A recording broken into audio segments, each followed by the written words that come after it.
मित्रांनो, लग्नानंतर होईलच प्रेम या मालिकेच्या आजच्या भागामध्ये पार्थ आणि काव्य हे दोघेही नाश्ता करत तेथे बसलेले असतात। तेवढ्यातच जीवा आता तेथे येतो, काव्याकडे पाहतो। तेव्हा आता काव्यसुद्धा त्याच्याकडे पाहत असते। तो चहा घेतो, परंतु घोटभर चहासुद्धा त्या कपामध्ये नसतो। म्हणूनच तो तसाच वेट करत बसलेला असतो की कुणीतरी चहा घेऊन येईल म्हणून। काव्याच्या मनात आता येतं की जीवाला ना सकाळी सकाळी उठल्याबरोबरच गरमागरम चहा लागतो, मी घेऊन येऊ का त्याच्यासाठी चहा। ती आता चहा आणायला जाणारच असते। नंदिनी आता तेथे चहा घेऊन येते आणि जीवाला गुड मॉर्निंग असं म्हणत सॉरी हा चहासाठी वाट बघावी लागली ना असं विचारते। तेव्हा आता लगेचच तो म्हणतो नाही, काही प्रॉब्लेम नाही। तेव्हा ती काव्याला सुद्धा आता लगेचच कॉफी देते। मग त्यानंतर आता नंदिनी पार्थला सुद्धा गुड मॉर्निंग असं म्हणते। तेव्हा तो अगदी उत्साहानेच गुड मॉर्निंग असं म्हणत आई बाबा कुठे आहेत, नाश्त्याला अजून आले नाहीत का असं विचारतो। तेव्हा नंदिनी सांगते की आई बाबा हे काकांकडे गेले आहेत। तेव्हा आता पार्थच्या लक्षात येतं कशासाठी ते गेले आहेत, म्हणूनच तो म्हणतो की हो, रम्याने जे केलं, जे वागली ते निस्तरायला गेले आहेत, बरोबर ना।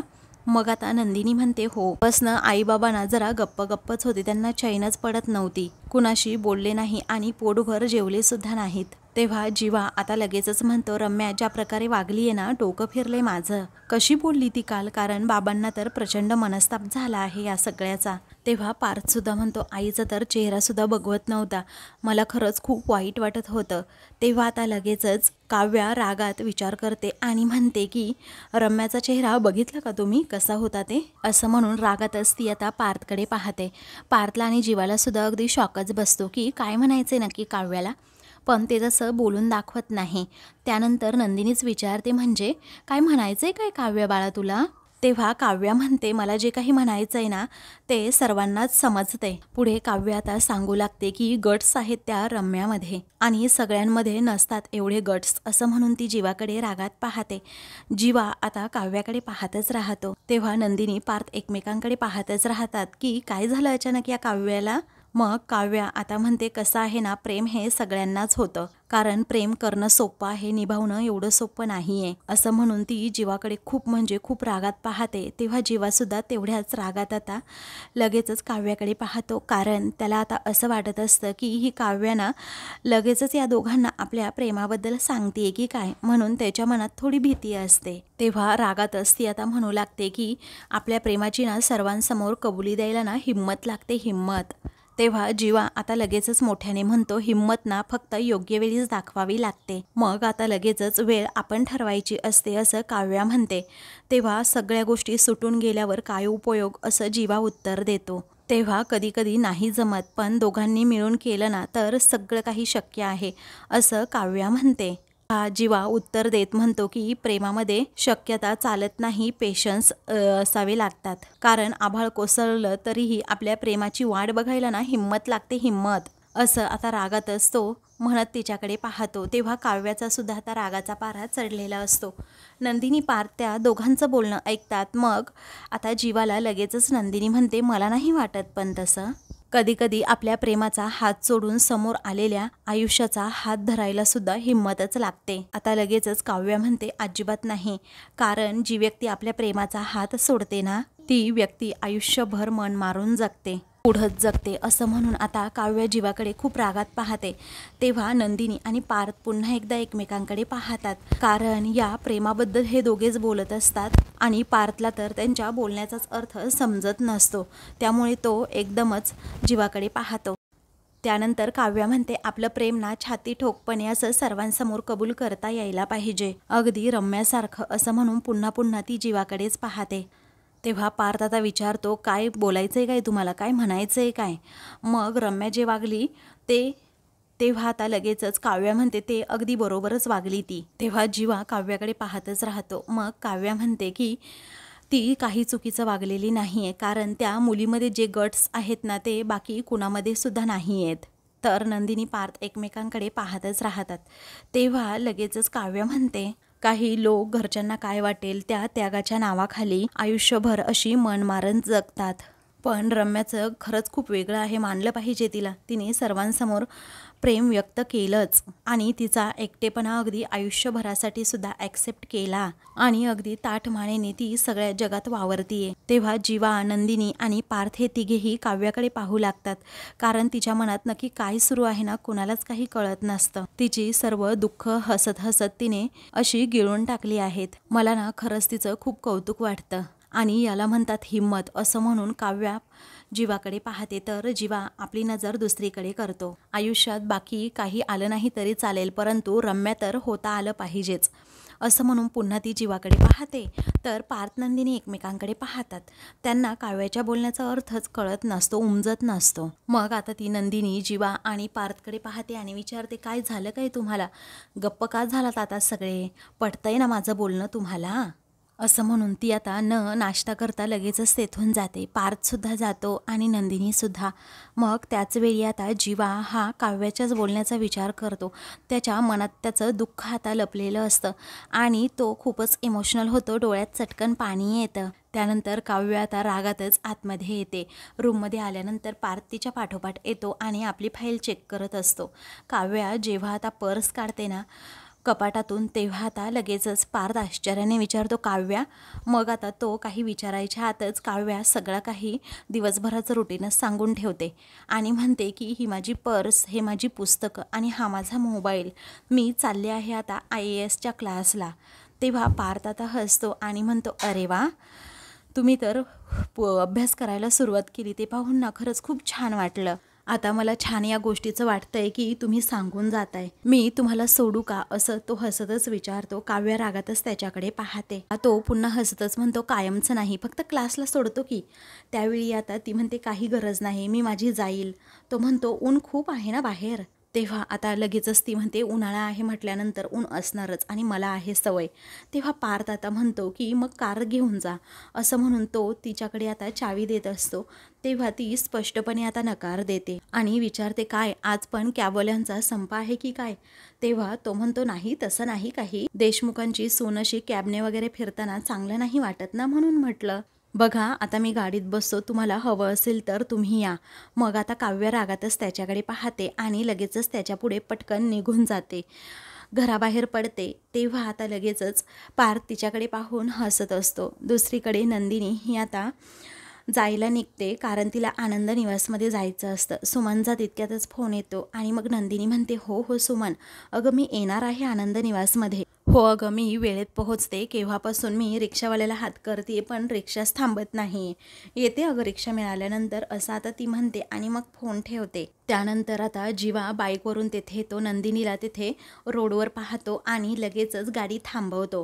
आपलं हेल्मेट काढतो, केस व्यवस्थित करतो. तर नंदिनी आता कडे खूपच प्रेमाने पाहत राहते आणि गालातच हसते. तेव्हा आता तो तिच्याकडे पाहतो आणि विचारतो, तू इथे काय करतेस? तेव्हा नंदिनी विचारते, तुम्ही इथे? तुम्ही कुठे चाललात? असं ती विचारते. तेव्हा तो काहीच बोलत नाही. मग आता तो विचारतो, बोल ना, कुठे जायचं आहे तुला? तेव्हा ती म्हणते, आनंद निवासमध्ये मी चालली आहे आणि रिक्षा शोधते पण खूप वेळ झालं, थांबतच नाही आहे रिक्षा. बरं तुम्ही आज बाईकने, कार कुठे आहे तुमची? तेव्हा आता लगेचच तो म्हणतो, कारला जरा काम आहे. नंदिनी हसते आणि विचारते, काय कारला जरा काम आहे म्हणजे? तेव्हा तो म्हणतो, कारचं काम आहे, सर्व्हिसिंगला दिली, ओके. मग आता नंदिनी ओके असं म्हणते आणि तो विचारतो, रिक्षा मिळत नाही आहे का? ती म्हणते, नाही ना, त्यात उशीरसुद्धा झाला आहे आनंद निवासला जायला. लगेचच विचारतो, बाईकवरून सोडू का तुला? मग आता नंदिनीला विश्वासच बसत नाही की जीवाने हे विचारलंय. तेव्हा ती आता लगेचच आनंदाने हो असं म्हणते. त्यानंतर आता तिला तो बस असं म्हणतो आणि हेल्मेटसुद्धा तिला देतो. त्यानंतर नंदिनीला आता जरा भीती वाटते म्हणून ती आता विचारते, घाबरतच विचारते की हात ठेवला तर चालेल ना? तेव्हा तो आता हो असं म्हणतो. तेव्हा ती आता लगेचच त्याच्या खांद्यावर हात ठेवते. तर जीवा त्या हाताकडे आता पाहतच राहतो. तर नंदिनी लगेच जीवाच्या बाईकवर डबल शीट बसते. तेव्हा बाईकवर बसल्यानंतर ती आता हळूच त्याच्याकडे पाहत असते. तर तो गाडी स्टार्ट करतो आणि लगेचच तिला आनंद निवासमध्ये घेऊन जातो. दुसरीकडे आता काव्या ही भर उन्हातच चाललेली असल्यामुळे आता पार्थ हा तिच्या जवळ जातो आणि तो मोठ्या कारमध्ये असतो. तो आता हळूहळू तिच्यासोबतच कार चालवत, अहो ऐका ना काव्या, अहो ऐका ना काव्या, बसा ना गाडीत या. एवढं चिडू नका माझ्यावर असं तो तिला समजावण्याचा प्रयत्न करत असतो. ती रागातच विचारते, काय चाललंय काय तुमचं? उगीच कशाला मागे मागे फिरताय माझ्या? तेव्हा तो आता म्हणतो, अहो गाडीत बसावं, चला ना तुम्हाला मी सोडतो. तेव्हा काव्या रागातच म्हणते, काही गरज नाही, मी सांगितलं ना तुम्हाला. तेव्हा तो आता लगेचच तिच्या समोर जाऊन कार थांबवतो. ती म्हणते, अरे बापरे. मग आता तो गाडीतून खालीच उतरतो आणि म्हणतो, कशाला भाऊ खाताय उगीच, चला ना कारमध्ये जाऊयात आपण, बसा ना, मागे बसायचं असेल तर मागे बसा. तेव्हा ती म्हणते की तुम्हाला ऑफिसला जायचं नाही आहे का, उशीर होत नाही आहे का तुम्हाला, जा की तुम्ही, का मागे मागे फिरताय. आता म्हणतो की ऑफिसला जाता जाता मी तुम्हाला सोडू शकतो, निदान ऑफिसमध्ये तरी मीच बॉस आहे असं तो हळूच म्हणतो. काव्या जोरातच त्याच्यावर ओरडते आणि विचारते, काय म्हणालात तुम्ही? तेव्हा आता तो हळूचच म्हणतो की कुठे काय बोललो मी. मग आता काव्या म्हणते, तुम्ही असं म्हणालात आत्ता की निदान ऑफिसमध्ये तरी मी बॉस आहे, आता ऑफिसमध्ये तरी याचा अर्थ काय समजायचा, म्हणजे घरामध्ये मी बॉस आहे, मी बॉसिंग करते तुमच्यावर, असं म्हणायचं आहे का तुम्हाला? तेव्हा तो आता लगेचच म्हणतो की सांगताय की विचारताय तुम्ही. मग आता काव्या अजूनच त्याला बोलणार असते. तेव्हा आता लगेचच तो म्हणतो की नाही नाही, तुम्ही का बॉसिंग कराल माझ्यावर, कारण तुमचं डोकं तर नेहमी शांत असतं, तुम्ही घरात कधीच चिडचिड करत नाही, कुणावर रागवत नाही, आणि तुम्ही या सूर्यासारखे तर कधी तापतच नाही, असं तो पटकन बोलून जातो. मग आता तुम्ही टिंगल करताय ना माझी, मला लेट होतंय हा जायला, मी जाते, असं म्हणून काव्या तेथे चिडचिड करत उभी असते. रिक्षा असं म्हणून मोठ्याने आवाज देत असते. तेव्हा तो आता म्हणतो, अहो रिक्षा आता सध्या तुम्हाला मिळणार नाही, आपली कार आहे ना, आपण कारने जाऊयात ना. अहो हे पहा, गाडीमध्ये किशोर साहेबांची मस्तपैकी गाणी ऐकत आणि डोळे बंद करून जरा एसीचा सुद्धा आनंद घ्या. माझं नाव पार्थ असेल ना तरीही तुमच्यासाठी मी सारथी व्हायला नक्कीच तयार आहे, तो तिला रिक्वेस्ट करत असतो. तेव्हा ती आता म्हणते, मी रिक्षाने जाणार आहे, माझं फायनल झालंय. तर ती आता रिक्षाची वाट पाहत तेथेच उभी असते. तेवढ्यातच रिक्षा तेथे येते आणि ती रिक्षात बसते. म्हणते की आता मी मस्तपैकी ही मोकळी हवा खात किशोर कुमारांची गाणी ऐकत जाते ना आता तिकडे माझ्या क्लासला. तेव्हा आता रिक्षावाल्याला लगेचच पार्थ अडवतो आणि म्हणतो, नका नका, जायचं नाही यांना घेऊन अजिबातच, असं म्हणून तो आता खूपच कन्फ्यूज होतो. तो स्वतः कन्फ्यूज झाल्यामुळे रिक्षावाल्या काकांना सुद्धा समजत नाही नक्की काय करायचंय, कारण काव्या चला असं म्हणत असते तर पार्थ त्यांना थांबवतो असतो. मग त्यानंतर चला म्हटले ना असं काव्या जोरातच ओरडते. तेव्हा आता पार्थ म्हणतो, काय करावं ना यांचं कळतच नाही, सतत आपलं डोकं तापलेलं असतं. आता मला एक असं वाटतंय की हे आर्किटेक्टचं काम सोडून ना जरा बर्फाचा गोळ्याचं एखादं दुकान टाकावं, म्हणजे डोक्यावर तरी यांच्या ठेवता येईल. आता IAS झाल्यानंतर काही खरं नाही कुणाचं, कारण सतत आपल्या चिडत असतात, सतत आपल्या भांडत असतात, काहीच खरं नाही लोकांचं, असं म्हणून पार्थ आपला गॉगल डोळ्यावर चढवतो आणि त्या रिक्षाकडे पाहतच राहतो. इकडे आता धनंजय शारदाला हॉस्पिटलमधून घेऊन घरी आलेला असतो. तेव्हा हळूच चला असं आता तो म्हणत असतो, तिची खूप काळजी करत असतो. तेव्हा आता लगेचच शारदा म्हणते, अहो एवढं काही नाही. धनंजय म्हणतो, एवढं काही नाही म्हणजे डॉक्टरांनी काय सांगितलंय माहिती आहे ना तुला, अजिबात हार्टवर ताण येईल किंवा प्रेशर येईल असं टेन्शन घ्यायचं नाही किंवा वागायचं सुद्धा नाही, अजिबात कसलाच लोड घ्यायचा नाही, तुला सांगितलंय ना तसंच. मग आता ती म्हणते, हो अहो मी कुठे काय केलंय, अहो मला ना फक्त आरूचं टेन्शन आलंय, कारण ती तिकडे एक्झामला गेली आहे ना, आता पेपरमध्ये काय लिहिणार आहे काय माहीत. तेवढ्यातच आरू तेथे येते आणि म्हणते, आई काहीच टेन्शन घेऊ नका, कारण आजचा पेपर खूप छान गेला आहे, खूप म्हणजे खूप. तेव्हा आता शारदा आणि धनंजय दोघेही हसतात आणि म्हणतात, मागच्या वेळीसुद्धा तेच म्हणाली होती, पण रिझल्ट आल्यानंतर काय झालं तुला माहीतच असेल. तेव्हा ती म्हणते, प्रॉमिस बाबा, यावेळी विश्वास ठेवा की माझ्यावर. तेव्हा आता प्रॉमिस वगैरे आम्ही करणार नाही, पण तुझ्यावर विश्वास आहे असं आता धनंजय म्हणतो. तेव्हा आता आरू म्हणते, बाबा खरंच आहे ना विश्वास? तेव्हा धनंजय म्हणतो, हो बेटा आहे. तेव्हा शारदा म्हणते, आता जा रूममध्ये आणि फ्रेश हो आणि पुढच्या पेपरच्या तयारीला लाग, अभ्यास छान कर. तेव्हा आता ती म्हणते की आई अगं 2 दिवस कॉलेजला सुट्टी आहे, आता ना मी नाही लगेच करणार अभ्यास हां. तेव्हा धनंजय म्हणतो, खरंच 2 दिवस सुट्टी आहे का, मग जा आणि तुझ्या बहिणींना ना तू सरप्राईज दे जरा. तेव्हा आता शारदा म्हणते, नको नको सरप्राईज वगैरे कशाला. तिला जायचं असेल ना तर फोन करून जाऊ देत, कारण त्यांच्या घरी नाही असं चाललं तर. तेव्हा धनंजय म्हणतो काही हरकत नाही, तू त्या दोघींकडे गेलीस ना तुला छान वाटेल आणि न कळवताच तू जा. आरू आता खूपच खुश होते आणि हो असं म्हणते. आनंदाने उड्या मारतच ती आतमध्ये जाते, तर शारदा मात्र डोक्यालाच हात लावते. मग आता आरू पुन्हा मागे येत म्हणते, बाबा अहो तुम्ही आंबे आणले आहेत ना, मी त्यांच्या घरी घेऊन जाते हां आंबे. तेव्हा ठीक आहे असं आता लगेचच धनंजय म्हणतो आणि आरूला खूप आनंद झालेला असतो की मी नंदिनी ताई आणि काव्याकडे जाणार. तिकडे आता जीवा आणि नंदिनी बाईकवरून चाललेले असतात. आता नंदिनी खूप खुश असते, कारण ती जीवाच्या बाईकवर पहिल्यांदाच बसलेली असते. काही वेळानंतर आता जीवा तिला लगेचच आनंद निवासच्या तेथे सोडतो आणि नंदिनी खाली गाडीवरून उतरल्यानंतर लगेचच त्याच्याकडे हेल्मेट देत थँक्स असं म्हणते. तेव्हा तो म्हणतो वेलकम. मग आता ती म्हणते काय खरंच थँक्यू. तो म्हणतो वेलकम. मग आता ती म्हणते तुम्ही वेलकम म्हटलात खरंच ना पण. तेव्हा तो विचारतो हो त्यात काय एवढं पण. ती म्हणते अहो वेलकम याचा अर्थ समजतो का, म्हणजे पुढच्या माणसाकडे ना आपण कधीही मदत मागू शकतो याचा असा अर्थ होतो. तेव्हा जीवा डोक्यालाच हात लावतो. मग नंदिनी आता त्याला म्हणते मी तुमच्याकडून पुन्हा मदत मागू शकते ना. तेव्हा हे सुचवल्याबद्दल एनिवे घरी येताना सुद्धा मला तुमची मदत लागणारच होती असं नंदिनी हट्टाने जीवाला म्हणते. तेव्हा आता तो लगेचच आश्चर्याने विचारतो काय म्हणजे मला. तेव्हा ती आता विचारते पिकअप करायला याल ना नक्की. अहो याल ना. तेव्हा त्याचा आता नाईलाज होतो आणि तो हो असं म्हणतो. मग त्यावरती नंदिनी पुन्हा एकदा त्याला थँक्यू ते हा असं म्हणून लगेचच ती आनंद निवासमध्ये जाते. तर आता तिथे एक 4 व्हीलर गाडी उभी असते. त्या गाडीच्या पाठीमागे तिथे दीपक हा लपलेला असतो. नंदिनी तेथून गेल्यानंतर दीपक लगेचच रागात उठतो. तेव्हा आता तो जीवाकडे खूपच रागात पाहतो आणि म्हणतो हा तोच आहे ज्याने नंदिनी आणि माझं लग्न होण्याचं स्वप्न मोडलं होतं असं म्हणून जीवाकडे खूपच रागात पाहतो.